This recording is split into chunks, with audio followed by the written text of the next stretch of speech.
Hi friends, welcome back to your channel. നമ്മുടെ പുതുതലമുറ മറന്നു പോയിട്ടുള്ള ഒന്നാണ് ഈ കപ്പ എന്ന് പറയുന്നത്. ഇപ്പോൾ പഴയ തലമുറയിലുള്ളവരൊക്കെ ആണെന്നുണ്ടെങ്കിൽ ഒരുപാട് കഴിച്ചിട്ടുള്ളതുമാണ്.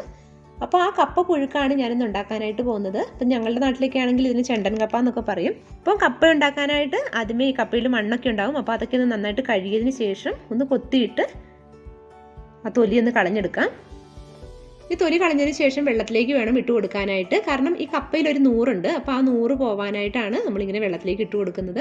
അപ്പോൾ ഇതിപ്പോൾ വലിയ പീസ് ആയതുകൊണ്ട് ഞാനിതൊന്ന് നടുവേ ഒന്ന് മുറിച്ചിട്ട് കൊടുക്കുന്നുണ്ട്.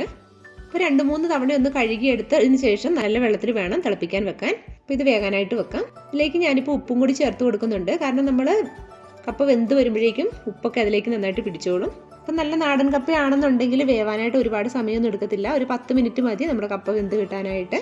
അപ്പം വെള്ളം ഒഴിക്കുമ്പോൾ നല്ല നെകക്ക് മുകളിൽ വേണം വെള്ളം ഒഴിക്കാനായിട്ട്. അല്ലെന്നുണ്ടെങ്കിൽ കപ്പ വെന്ത് വരുമ്പോഴേക്കും പെട്ടെന്ന് തന്നെ വെള്ളം വറ്റിപ്പോകും. അപ്പോൾ ഇരട്ടിയോളം വെള്ളം ഒഴിച്ച് വെക്കണം. അപ്പോൾ ചില കപ്പയൊക്കെ നമുക്കറിയാം വേവിച്ച് കഴിയുമ്പോഴത്തേക്കും അതിനൊരു കയ്പുണ്ടാവും. അപ്പോൾ അങ്ങനെയുള്ള കപ്പയാണെന്നുണ്ടെങ്കിൽ ഇതുപോലെ തിളച്ച് കഴിയുമ്പോഴത്തേക്കും ആ വെള്ളം ഒന്ന് ഊറ്റി കളഞ്ഞതിന് ശേഷം വീണ്ടും രണ്ടാമത് വെള്ളം ഒഴിച്ച് ഒന്നുകൂടെ തിളപ്പിച്ചാൽ മതി. അപ്പോഴത്തേക്കും ആ കപ്പയുടെ കയ്പൊക്കെ അങ്ങ് മാറിക്കോളും. അപ്പോൾ ഇതൊരു 10 മിനിറ്റ് നേരം ആയിട്ടുണ്ട് കേട്ടോ. നമ്മുടെ കപ്പയൊക്കെ ഇവിടെ വെന്തിരിക്കുകയാണ്. ഇനി ഈ വെള്ളം ഒന്ന് ഡ്രെയിൻ ചെയ്ത് വെച്ചേക്കാം.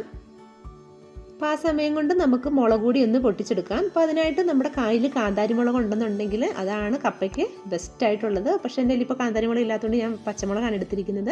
ഒരു 11ഓളം പച്ചമുളകും ഒരു പിടി ചെറിയുള്ളി എടുത്തിട്ടുണ്ട്. പിന്നെ അതിലേക്ക് നമുക്ക് വെളിച്ചെണ്ണയും കുറച്ച് ഉപ്പും കൂടി വേണം.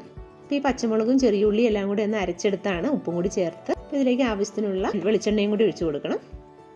ഒന്ന് മിക്സ് ചെയ്ത് മാറ്റി വെക്കാം. ഇത്രയേ ഉള്ളൂ. നമ്മുടെ കപ്പയൊക്കെ ഇവിടെ വെള്ളമൊക്കെ ഡ്രെയിൻ ചെയ്ത് കളഞ്ഞ് ഇവിടെ റെഡി ആയിട്ടിരിക്കുകയാണ്. ഇനി ഈ കപ്പ ഒരു സെർവിങ് പ്ലേറ്റിലേക്ക് മാറ്റാം.